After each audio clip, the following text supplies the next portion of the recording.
Hello student, do maths without pen के इस episode में हम लोग रिमाइंडर थ्योरम पर चर्चा करेंगे। Student, remainder theorem SSC, railway, इसके अलावा एमबीए एंट्रेंस के बहुत सारे एग्जामिनेशन में काफ़ी उपयोगी होता है।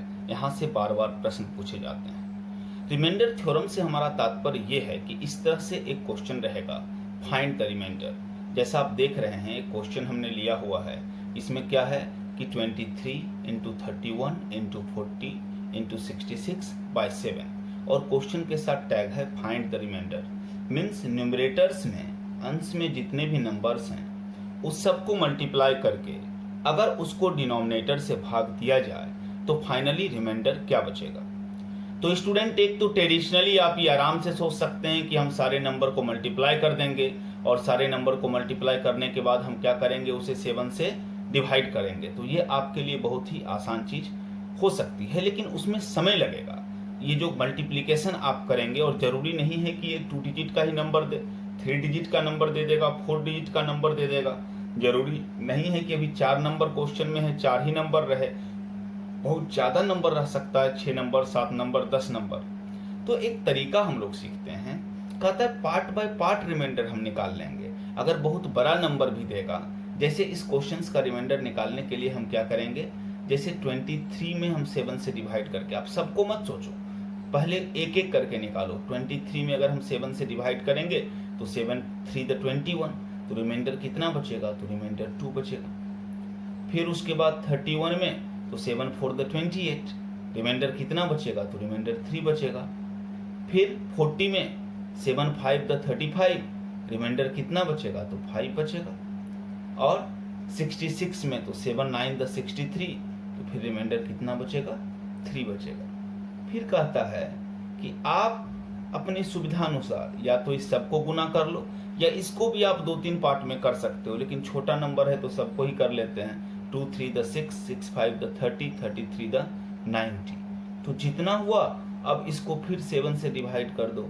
तो 90 को अगर आप 7 से डिवाइड करेंगे तो 90 को 7 से क्या हो जाएगा, 12 7 द 84, और रिमाइंडर आपका 6 बच जाएगा। तो जैसे ही ये डिनोमिनेटर से छोटा होगा, ये आपका आंसर होगा। तो स्टूडेंट क्या करेंगे, जब कभी भी इस तरह से रिमाइंडर का क्वेश्चन होगा, शेषफल निकालने का प्रश्न होगा, तो जितने भी नंबर्स दिए गए होंगे, हम उन सारे नंबर्स का क्या करेंगे, पार्ट पार्ट रिमाइंडर निकालेंगे। फिर उसके बाद 2 या 2 से अधिक रिमाइंडर्स को आपस में मल्टीप्लाई करेंगे और फिर रिमाइंडर निकालेंगे।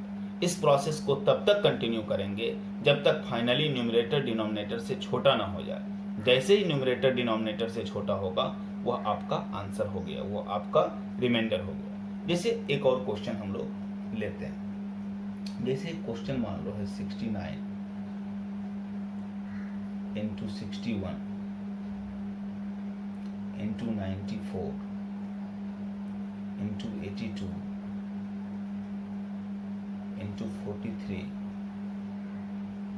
इंटू 70 और डिवाइडेड बाय हम 13 कर लेते हैं। अब ये क्वेश्चन है, यानी इन सारे न्यूमरेटर्स को मल्टीप्लाई करिए और फिर उसको 13 से डिवाइड कीजिए, तो फाइनली रिमाइंडर क्या होगा। मल्टीप्लाई करने स्टूडेंट हम लोग जा नहीं रहे, तो हम लोग क्या करेंगे, पार्ट बाय पार्ट, 1 बाय 1 करके इस सब का रिमाइंडर निकालेंगे। जैसे 13 5 द 65, रिमाइंडर क्या बच गया, 4 बच गया। जैसे यहाँ पर 13 4 द 52, तो रिमाइंडर क्या बच गया, 9 बच गया। जैसे 13 7 द 91, तो रिमाइंडर क्या बच गया, 3 बच गया। 13 6 द 78, तो रिमाइंडर क्या बच गया, 4 बच गया। फिर 43 में 13 3 द 39, तो रिमाइंडर क्या बच गया, 4 बच गया। और लास्ट में फिर 13 1 द 13, तो क्या बच गया, फिर से 4 बच गया। फिर कहता है आप इसमें 2 या 2 से अधिक टर्म को मल्टीप्लाई करके डिनोमिनेटर से बड़ा बनाइए। तब तक इस प्रोसेस को आपको करना है जब तक फाइनली न्यूमरेटर डिनोमिनेटर से छोटा ना हो जाए। जैसे अब मान लो इसमें हम फर्स्ट दोनों को मल्टीप्लाई कर लिया, तो क्या हो गया, 9 4 द 36। एक बार और कर लिया तो 36 3 द 108। 2 पार्ट में कर लेते हैं और बाद वाले तीनों को 4 4 द 16 4 द 64, इसको हमने एक साथ कर लिया, तो 64 बाय 13। अब क्या करेंगे, तो फिर एक बार रिमाइंडर निकाल दो। इस प्रोसेस को हमें तब तक ले जाना है जब तक फाइनली हमारा आंसर डिनोमिनेटर से छोटा ना हो जाए। तो 13 से करेंगे तो क्या हो जाएगा, 13 8 तो 104, फिर रिमाइंडर 4 बच जाएगा, और 13 4 द 52, तो रिमाइंडर क्या बच जाएगा, 12 बच जाएगा। तो फिर अगले स्टेप में फिर इसको मल्टीप्लाई करो, 12 4 द 48, तो बाय 13, तो 13 3 द 39, तो रिमाइंडर क्या बचा, 9। अब 9 13 से छोटा है, तो ये आपका आंसर हो गया।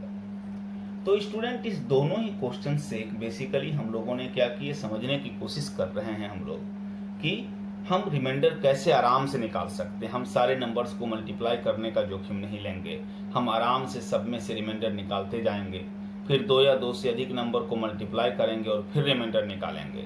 इस प्रोसेस को तब तक करेंगे जब तक फाइनली न्यूमरेटर डिनोमिनेटर से छोटा ना हो जाए। जैसे ही न्यूमरेटर डिनोमिनेटर से छोटा होगा वो आपका आंसर हो गया।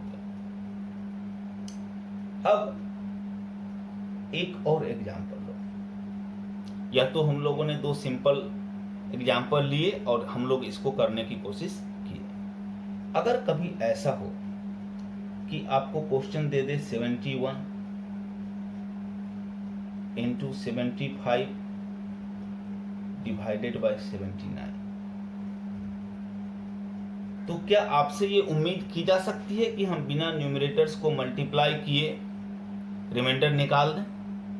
तो यहाँ तो 71 में 79 से डिवाइड ही नहीं होगा, 75 में 79, ये तो डिनोमिनेटर ही बड़ा है इन नंबर्स से। तो फिर तो आपके पास एकमात्र उपाय बचता है कि आप इसको मल्टीप्लाई करो न्यूमरेटर्स को और फिर सॉल्व करो। तो फिर मैं वही कहूँगा कि 2 नंबर है तो आप मल्टीप्लाई करने की हिम्मत कर सकते हो, लेकिन अगर 3 नंबर रहता, 4 नंबर रहता, 5 नंबर रहता, या 2 डिजिट के जगह पर 3 डिजिट रहते तो आप क्या करते? तो स्टूडेंट वैसे तो रिमाइंडर कभी निगेटिव नहीं होता है। अभी जो मैं बतला रहा हूँ ये मैथमेटिकल दृष्टिकोण से ये बिल्कुल सही नहीं है। Remainders never be negative. लेकिन हम लोग जनरल कॉम्पिटिशन्स में जब क्वेश्चंस के लिए जाते हैं तो यह ऑब्जेक्टिव एग्जाम होता है, यानी क्वेश्चन के साथ आपके पास 4 ऑप्शंस होते हैं और आपको ऑप्शन ट्रिक करना होता है। यहाँ स्टेप मार्किंग नहीं होती, आप कैसे बना रहे हैं ये कोई नहीं देखता। तो अगर स्टूडेंट हम 71 में 79 से जबरदस्ती भाग दे दें तो क्या होगा? अगर हम जबरन भाग देंगे तो क्या हो जाएगा, -8 रिमाइंडर बचेगा। स्टूडेंट ये गलत है। वास्तविक मैथमेटिक्स में, रियल गणित में ये कभी नहीं हो सकता। बस हाइपोथेटिकल वे में हम लोग यहाँ पर इसका इस्तेमाल करेंगे, क्योंकि यह हमारे कैलकुलेशन को बहुत आसान बना देगा। तो रिमाइंडर थ्योरम में ये गलती हम लोग करेंगे, अपनी जरूरत के अनुसार हम निगेटिव रिमाइंडर जोन में जाएंगे। फिर एक बार हम कहेंगे ये गलत है, ये हम सिर्फ इसलिए कर रहे हैं कि स्टेप मार्किंग नहीं है, हमें सिर्फ आंसर टिक करना है। अगर स्टेप मार्किंग होता तो ये हिमाकत हम नहीं करते। तो हम क्या करेंगे, हम आपको सलाह देते हैं कि आप 71 इंटू 75 को मल्टीप्लाई करने की जगह पर आप 71 में 79 से जबरदस्ती भाग दे दो, तो आपका रिमाइंडर क्या हो गया, -8। यही काम आप 75 के साथ भी करो। आप 75 में 79 से जबरदस्ती भाग दे दो तो क्या हो जाएगा, आपका रिमाइंडर हो जाएगा -4। फिर आप क्या करते हो, सारे रिमाइंडर्स को आप गुना करते हो, 2 या 2 से अधिक, तो दोनों को गुना करोगे तो माइनस माइनस कैंसल, 8 4 द 32, और 32 तो डिनोमिनेटर से छोटा है, तो ये आंसर हो गया। तो अगर हम निगेटिव रिमाइंडर का इस्तेमाल किए तो कितना आसान ये हमारे कैलकुलेशन को कर दिया। फिर से एक एग्जांपल लो, जैसे मान लो एक क्वेश्चन हमारे पास है कि 59 into 60 into 63 into 64 divided by 61। अब अगर स्टूडेंट हमें बनाना है तो क्या करेंगे, तो हम तो वही सलाह देंगे। 59 में आप ज़बरदस्ती 61 से भाग लगाओ तो -2 हो गया, फिर 60 में तो -1 हो गया, फिर 63 में लगाओगे तो 2 हो गया, और 64 में लगाओगे तो 3 हो गया। और फिर आप इसको सॉल्व कर लो तो ये दोनों तो माइनस माइनस कैंसर, फिर 2 to the 4 3 the 12, तो 12 तो डिनोमिनेटर से छोटा ही है, तो ये आंसर हो गया। तो हम स्टूडेंट अपनी सुविधा अनुसार क्या करेंगे, निगेटिव रिमाइंडर का भी इस्तेमाल करेंगे। और कुछ एग्जाम्पल से इसको थोड़ा और क्लियर करते हैं, क्योंकि अभी तक तो हमने जो 2 एग्जाम्पल लिए दोनों में क्या हुआ कि निगेटिव निगेटिव कैंसिल हो गया। ऐसा भी हो सकता है कि निगेटिव निगेटिव कैंसिल ना हो, फाइनल आंसर माइनस में ही आ जाए। तब हम लोग क्या करेंगे, तो कुछ और एग्जाम्पल हम लोग लेते हैं। जैसे मान लीजिए एक अगला एग्जाम्पल हम लोग ले रहे हैं, इसमें ये क्वेश्चन ऐसा दे देता कि 71 इंटू 79 डिवाइडेड बाय 73। अब आप क्या करेंगे, अब जैसे इस क्वेश्चन को आप बनाने के लिए जाएंगे तो 71 में तो आप कहेंगे ठीक है जबरदस्ती भाग दे दिया, -2 हो गया। फिर 79 तो पॉजिटिव ही इससे बड़ा है तो भाग देंगे तो रिमाइंडर 6 बचा है। तो इस बार ये माइनस माइनस कैंसिल नहीं होगा। इस बार क्या होगा, इस बार जब आपने न्यूमरेटर्स को मल्टीप्लाई किया तो क्या हो गया, -2 इंटू 6 -12। तो आंसर आपका माइनस में आ गया। But remainders never be negative, शेषफल कभी ऋणात्मक नहीं हो सकता। तब हम क्या करेंगे, तो स्टूडेंट्स अगर कभी ऐसा हो जाए कि फाइनल आंसर निगेटिव आ जाए तो आप यहाँ पर अपने आंसर को करेक्ट करो। और इसका तरीका है कि न्यूमरेटर को डिनोमिनेटर में आप सब्ट्रैक्ट करके आप रियल आंसर लिखो। तो सब्ट्रैक्ट कर लोगे तो क्या हो जाएगा, तो 73 में जैसे भी आप 12 माइनस करोगे तो हो जाएगा 61। सो 61 इज योर राइट आंसर। तो अगर कभी ऐसा हुआ कि हमारा माइनस फाइनली कैंसिल नहीं हो पाया तो वैसे केस में स्टूडेंट आपको क्या करनी है, तो वैसे केस में आप जो भी न्यूमरेटर्स हुआ उसको आप डिनोमिनेटर में माइनस कर लेना। तो क्लियर है, आगे बढ़े हम लोग।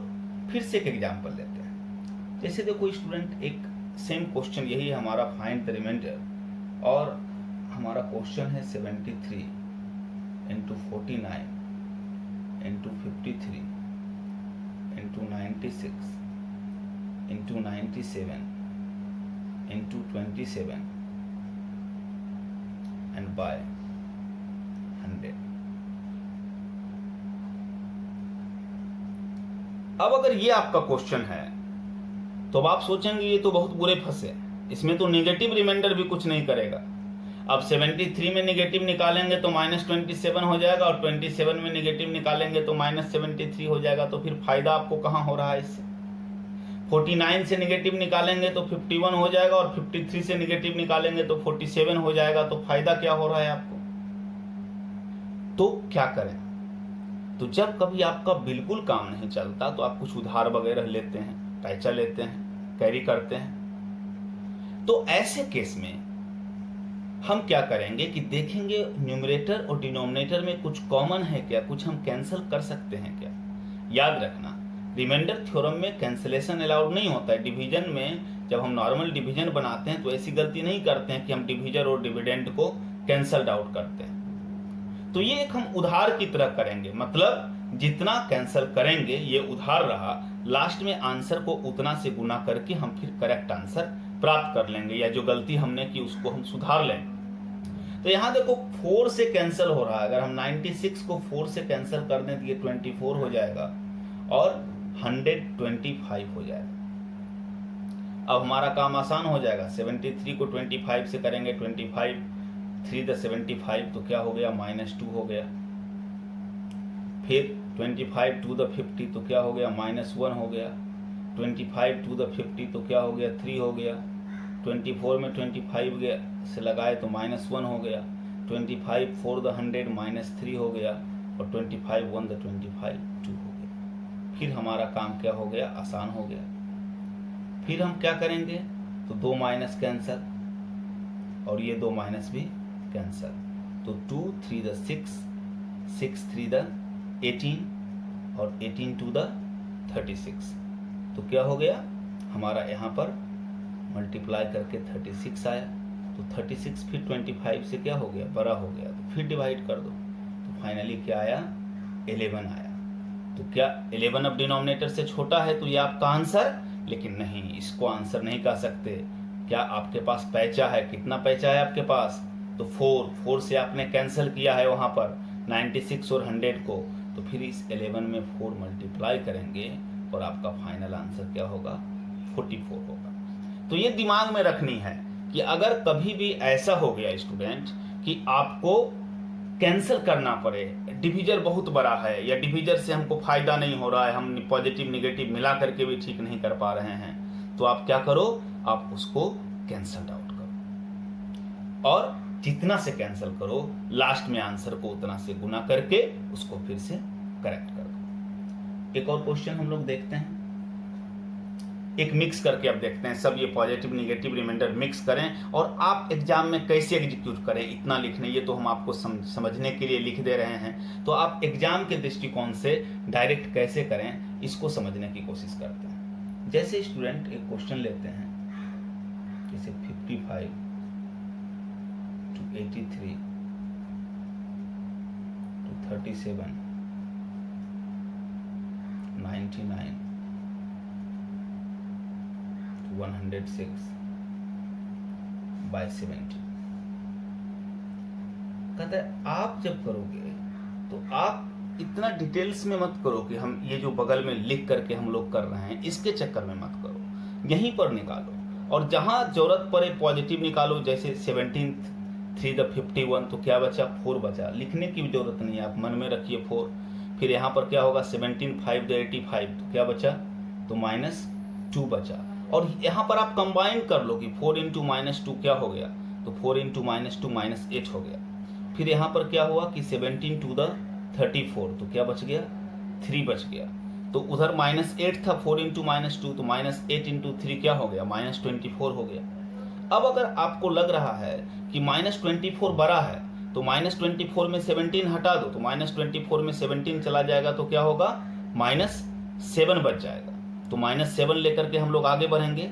फिर 17 6 तो 102 तो -3 हो गया। तो -7 हमारे पास था और -3 तो माइनस माइनस कैंसल, तो फिर 7 3 तो 21 हो गया।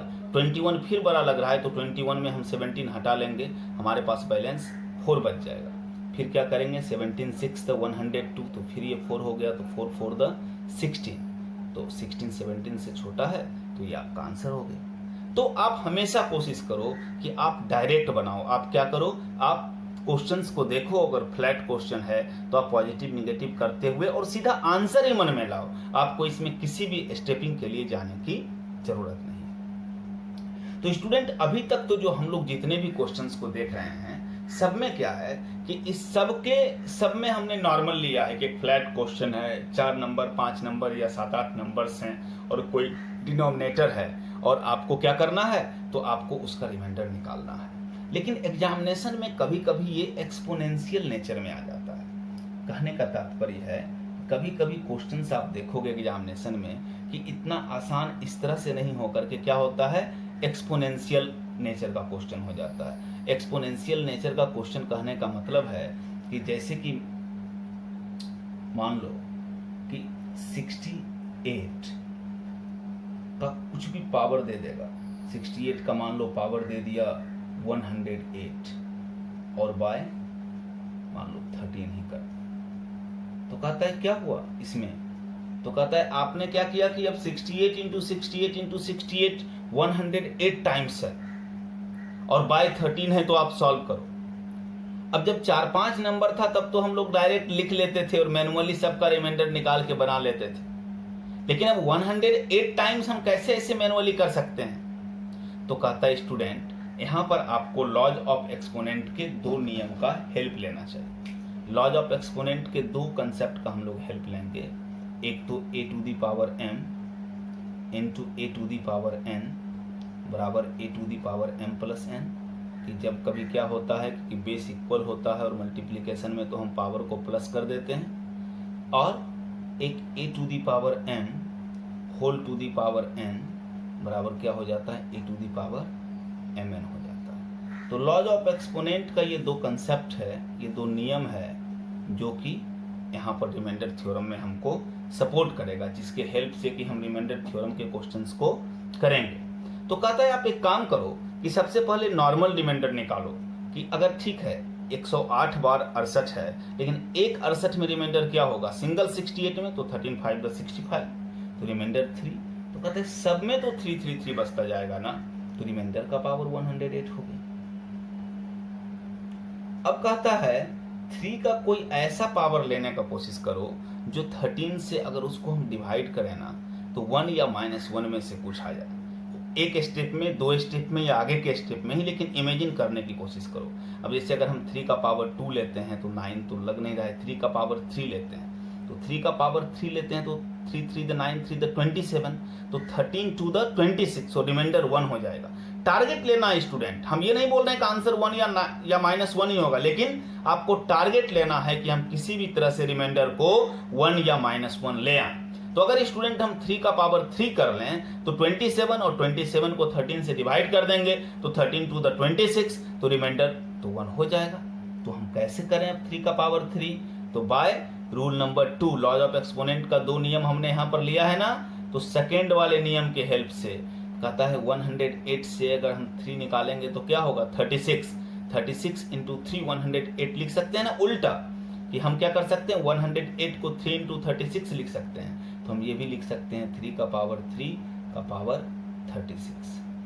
तो अब क्या हो गया स्टूडेंट, 3 का पावर 3 हो गया 27, तो 27 में जब 13 से डिवाइड करेंगे तो 13 टू द 26, तो 1 और 1 का कुछ भी पावर तो 1 आंसर होगा। तो जब कभी भी एक्सपोनेंशियल नेचर में रिमाइंडर थ्योरम का क्वेश्चन आपके सामने दिया जाए तो आप क्या करो, तो आप 2 लॉज ऑफ एक्सपोनेंट को दिमाग रखो, जरूरत के समय हम उसका इस्तेमाल करेंगे। एक तो सेकंड वाले रूल का हमेशा इस्तेमाल होता है, आगे जरूरत पड़ने पर फर्स्ट वाले का भी हम आपको एग्जाम्पल समझाएंगे कि उसका इस्तेमाल कैसे करेंगे, लेकिन ये 2 रूल वहां पर बहुत ही महत्वपूर्ण हो जाता है। और प्रश्न को लेते हैं, जैसे क्वेश्चन ले लो, जैसे 60 का पावर 144/17। एक स्टेप तो फॉर्मल कर लो कि 17 3 द 51, तो रिमाइंडर 9 बच गया, तो एक 60 में 9 बचेगा तो सारे 60 में 9 ही बचेगा, तो 9 का पावर 144/17। अब यहाँ पर स्टूडेंट ध्यान ये देना है कि हम 9 का कुछ ऐसा पावर कर लें कि हम उसमें जब जो भी हमको प्राप्त होगा नंबर, उसमें जब 17 से डिवाइड करेंगे तो रिमाइंडर 1 या -1 हो जाए। तो एक अगले स्टेप में तो नहीं दिखता है, लेकिन थोड़ा लंबा सोचो, तो अगर हम 9 का पावर 2 कर लेंगे अभी तो 81, तो 81 में 17 5 85, तो -4, और फिर जब -4 का स्क्वायर कर लेंगे तो 16, और 16 में 17 से डिवाइड करेंगे तो -1 हो जाएगा। तो ये टारगेट लेनी है कि क्या हम 1 या -1 ला सकते हैं। तो क्या करेंगे हम 9 का पावर 2 कैसे करेंगे, तो उसी रूल के लॉज ऑफ एक्सपोनेंट के हेल्प से a to the power m whole to the power n बराबर a to the power mn, तो 144 को हम लिख सकते हैं 2 इंटू 72, और इसी से इसको अलग कर लेंगे तो 9 का पावर 2 क्या हो गया 81। तो हम क्या करेंगे 17 से डिवाइड करेंगे तो 17 5 द 85, तो -4, और -4 का पावर 72। तो देखो माइनस का पावर जब भी अगर पावर इवन में होना तो माइनस का कोई मतलब नहीं होता, इसके 2 नंबर मिलकर के माइनस माइनस कैंसिल होता रहेगा तो फाइनली वो कैंसिल हो जाएगा। तो अब हम क्या कर लें, तो अगर हम 4 का पावर फिर से 2 करें तो क्या हो गया, 4 का पावर 2 करेंगे तो ये 36 हो जाएगा, 36 टू द 72/17, तो 4 का पावर 2 क्या हो गया 16, और 16/17 करेंगे तो जैसे ही 16 का पावर हो गया वो 36 तो रहेगा, और 16/17 करेंगे तो क्या हो जाएगा -1, तो -1 का पावर 36, तो जब भी पावर इवन है तो माइनस तो कैंसिल हो जाएगा, तो 1 का कुछ भी पावर 1 ही रह जाएगा, तो फाइनली 1 आंसर। तो ये मैं फिर कहूंगा कि इसका मतलब ये नहीं कि हमेशा आंसर 1 ही आएगा, लेकिन आपको प्रयास करनी है, इसको बनाने का तरीका ही है, सबसे बेस्ट अप्रोच है कि अगर आपको एक्सपोनेंशियल नेचर के रिमाइंडर थ्योरम को बनाना है तो आप क्या करोगे स्टूडेंट, अगर आपको एक्सपोनेंशियल नेचर के रिमाइंडर थ्योरम को बनाना है तो आप हमेशा 1 या -1 लाने की सोचो। जैसे एक और एग्जांपल आप ले लो, जैसे मान लो हमारे पास है 120 और इस पर हम ले लेते हैं 200 पावर और डिवाइडेड बाय कर देते हैं 19। अब अगर हम इसको निकालना चाहें तो 19 से, तो 19 6 तो 114, तो क्या बच गया 6 बच गया।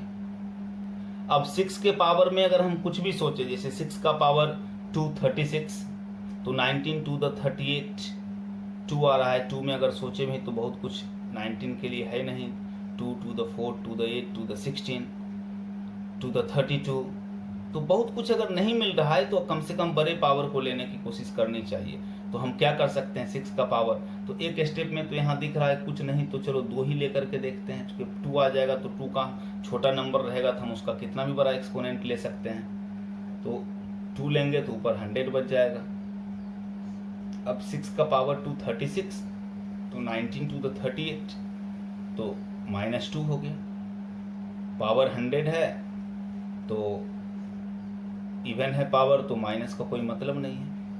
अब 2 का पावर हम क्या सोचें, तो अगर 2 में हम सोचते हैं कि 2 to the 4 to the 8 to the 16, 16 to the 32, 32 to the 64, कुछ खास हमें नहीं मिल रहा है, कितना भी आगे जा रहे हैं तो नहीं मिल रहा है। तो ऐसे केस में पावर को तोड़ो कि धीरे धीरे हम पावर ही समाप्त कर देंगे और कैलकुलेट करके लिख देंगे। तो इजीली डिविजिबल होने वाला जैसे 5 से 20 हो रहा है तो हम 2 का पावर 5 ले लिया, तो 2 का पावर 5 ले लिया तो क्या हो गया 32। 2 का पावर 5 क्या हो गया 32 हो गया। तो 32 में 19 से तो 2 बार ये कर सकते हैं। अगर 32 हो रहा है तो अगर 32 में हम 9 किया तो 19 to the 38 लगा देंगे तो -6 हो जाएगा, या डायरेक्ट 19 लगाएंगे तो 13 हो जाएगा। तो माइनस से ही छोटा हो रहा है तो 19 to the फिर 32 लगाते हैं, फिर -6। हम घूम करके प्रश्न के स्टार्टिंग में पहुंच गए, यानी हम 1 तक नहीं जा पा रहे हैं, लेकिन हमारा पावर बहुत छोटा हो चुका है। तो हम कम से कम पावर को लगातार तोड़ने की कोशिश करते चले जाएंगे। तो पावर इवन है तो माइनस कैंसर। अब 6 का पावर, तो 6 का पावर फिर हम पहले भी कुछ नहीं किए थे, फिर एक बार ब्रेक कर लो। 6 का पावर 2 का पावर 10, तो 6 का पावर 2 36, तो 19 to the 38, तो फिर -2 का पावर क्या है 10 है, तो पहले तो 10 है तो एक बार ब्रेक कर दो और फिर किसी भी पावर में इसको तोड़ लो। जैसे 2 का पावर 5 का पावर 2 ही कर लिया तो क्या हो गया 2 का पावर फिर से 32 में 19 से लगाएंगे तो फिर 19 to the 38, तो -6 का पावर इवन है तो क्या करेंगे, पावर इवन है तो माइनस कैंसल, तो 6 का स्क्वायर 36 और 36 में 19 से डिवाइड करेंगे तो 17 रिमाइंडर बच गया। It's your answer. तो एक ही अप्रोच होगा कि हम 1 लाने की कोशिश करेंगे, लेकिन नहीं भी अगर आएगा तो हम लगातार इसको क्या करेंगे, 0 की तरफ पावर को छोटा करने की तरफ लेते जाएंगे और धीरे धीरे पावर छोटा होकर के बन जाएगा। तो इसको एक अप्रोच लेकर के लगातार ट्राई करना होगा ताकि आप इसमें कंफर्टेबल हो जाए। एक और एग्जाम्पल देख लेते हैं। जैसे मान लो कि एग्जाम्पल है कि 69 का पावर कर लो 160 और डिवाइडेड बाय मान लो 13 ही कर लेते हैं तो क्या हो जाएगा। तो ये तो बहुत सिंपल दिख रहा है कि 13 5 65, तो क्या बच गया 4 बच गया, तो ये हो गया 4 का पावर 160।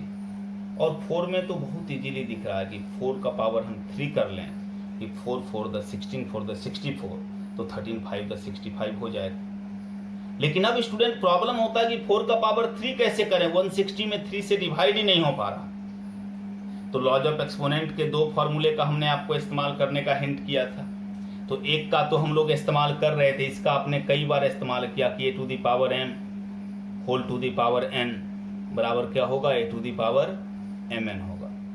लेकिन एक दूसरा भी नियम पर हम लोगों ने चर्चा किया था कि a to the power m into a to the power n बराबर a to the power m plus n। तो ऐसे केस में ये सेकेंड वाले फॉर्मूले का हम लोग हेल्प लेंगे। हमको क्या चाहिए, हमको बिल्कुल शॉर्टकट मिल गया, 4 का पावर 3 हो जाएगा, 4 का पावर 3 64, 13 5 द 65, हमारा सीधा आंसर, काम खत्म। लेकिन हमको 4 का पावर 3 चाहिए, लेकिन 160 में क्या होता है 3 से भाग नहीं लगता है, तो फिर किस में लगेगा। हम ये सोचेंगे अगर 160 में 3 से भाग नहीं लगता है तो क्या 159 में लगेगा, 159 में लग जाएगा। 3 से डिविजिबल है तो हम इसको लिख सकते हैं 4 का पावर 1 इंटू 4 का पावर 159 इसलिए किया कि वो 3 से डिविजिबल है तो कर सकते हैं। तो फिर क्या हो जाएगा, तो ये 4 का पावर 1 4 ही रह गया और इसको हम लिख देंगे 4 का पावर 3 और 3 निकाल लिए तो क्या हो गया 53 बाय 13। तो जो 4 हमने बाहर निकाला वो 4 क्या हो गया, 4 ही रह गया, और 4 का पावर 3 क्या हो गया, 64 का पावर 53। तो क्या हो जाएगा स्टूडेंट, हम इस 4 को साइड रखें और 13 5 द 65, तो -1। इस बार ध्यान देना, -1 का पावर ऑड है तो माइनस कैंसिल नहीं होगा, बल्कि इसका फाइनल वैल्यू तब -1 ही रह जाएगा। तो फाइनल आंसर क्या हो गया, -4। लेकिन -4 फाइनल आंसर नहीं हो सकता, रिमाइंडर्स नेवर बी निगेटिव। तो हम लोगों ने क्या सीखा था, अगर कभी ऐसा हो जाए कि रिमाइंडर निगेटिव हो जाए तो आप रियल आंसर निकालना कैसे, डिनोमिनेटर में न्यूमरेटर को माइनस करना, और तब जो आएगा वह आपका रियल आंसर होगा। तो स्टूडेंट, ये रिमाइंडर थ्योरम्स में पूछे जाने वाला जो भी प्लेन वेराइटी हो या एक्सपोनेंशियल वेराइटी हो, उसके क्वेश्चंस को लेकर के इस वीडियो में आपको रिमाइंडर थ्योरम समझाने की कोशिश की गई, और रिमाइंडर थ्योरम के हेल्प से आप इन सारे प्रश्नों को बना सकते हैं। इसके अलावा एक और जगह है जहां की रिमाइंडर थ्योरम्स का काफ़ी हेल्प होता है, रिमाइंडर थ्योरम से आप काफ़ी कुछ कर सकते हैं, जैसे find the digit at tens place और find the digit at thousands place, hundreds place. तो जब यूनिट डिजिट वाले कंसेप्ट को बताएंगे तो उस वीडियो में हम इसका लिंक दे करके और वहाँ पर कैसे हम टेंस प्लेस का डिजिट निकालते हैं, 100 प्लेस का डिजिट निकालते हैं, और कैसे वहाँ पर रिमाइंडर थ्योरम को ही अप्लाई करना पड़ता है, तो वहाँ पर भी आपके लिए ये टॉपिक बहुत ही उपयोगी सिद्ध होगा। तो थैंक यू, उम्मीद है आपको इससे समझ में आई होगी।